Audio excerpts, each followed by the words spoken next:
Hello friends, welcome back to my YouTube channel free class. આજે આપણે મિત્રો ધોરણ 7ની પ્રોજેક્ટ પ્રવૃત્તિ જોવાની છે, જેમાં પ્રવૃત્તિ નંબર 23 મજાની કહેવતોનું સોલ્યુશન કરવાનું છે. અહીંયા કૂકડો બોલે તો જ સવાર પડે એવું ન હોય. આ વાક્ય વાંચી તમને નવાઈ જેવું લાગતું હશે. આ વાક્યમાં એક કહેવત છે. આનો અર્થ થાય છે કે કોઈના વિના કશું અટકી પડતું નથી. આવી કહેવતો જે છે તમારે લખવાની છે, તેના અર્થ લખવાની છે, તેમજ આ કહેવત તમે ક્યાં વાંચી, કોની પાસેથી સાંભળી અથવા તો કોણ બોલ્યો હતો તે લખવાની રહેશે. સૌથી પહેલાં મેં લખ્યું છે સંપત્તિયા જન, જેનો અર્થ છે જ્યાં એકતા હોય છે ત્યાં જ શાંતિ અને સફળતા મળે છે. અને આ કહેવત જે છે તમે પાઠ્યપુસ્તકમાંથી વાંચેલી છે. ત્યાર પછી બીજું છે જેવું વાવો તેવું લણો.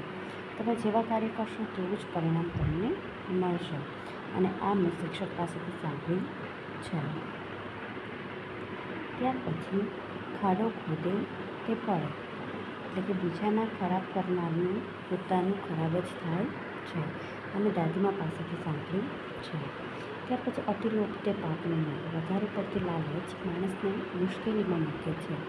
અને આ મેં કહેવત વાર્તાના પુસ્તકમાંથી વાંચેલી છે. ત્યાર પછી પેજ નંબર 55 જોઈ રહ્યું હતું, જેમાં મેં પહેલી કહેવત લખેલી છે ઉપર, ન બોલવાનું ન ઉઠવું. એટલે કે સમજદારીપૂર્વક શાંત રહેવાથી ઘણી બધી મુશ્કેલીઓ ટળી જાય છે. અને આ મેં પાઠ્યપુસ્તકમાંથી વાંચેલી છે. ત્યાર પછી છે બોલે તેના બોલ વેચાય. જે વ્યક્તિ રજૂઆત કરી શકે તેનું જ કામ થાય. અને આ કહેવત મેં શિક્ષક પાસેથી સાંભળી છે. ત્યાર પછી મોરના ઈંડા ચિતરવા ના પડે. એટલે કે કુશળ માતા પિતાના સંસ્કાર સંતાનોમાં આપોઆપ આવે છે. અને દાદીજી પાસેથી સાંભળી છે.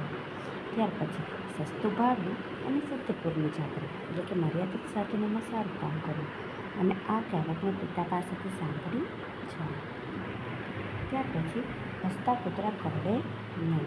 એટલે કે જે લોકો બહુ બોલતા હોય તેઓ કામમાં કાચા હોય છે. અને આ કહેવત મેં મારા દાદા પાસેથી સાંભળી છે. ત્યાર પછી સુથારનું મન બાવળિયું. એટલે કે દરેક વ્યક્તિ હંમેશા પોતાનું જ હિત વિચારે છે. અને આ મેં કહેવત મારી માતા પાસેથી સાંભળી છે. અહીંયા આ પ્રવૃત્તિ પૂર્ણ થાય છે. હવે ફરી મળીશું નવા વિડીયોમાં. Thank you friends.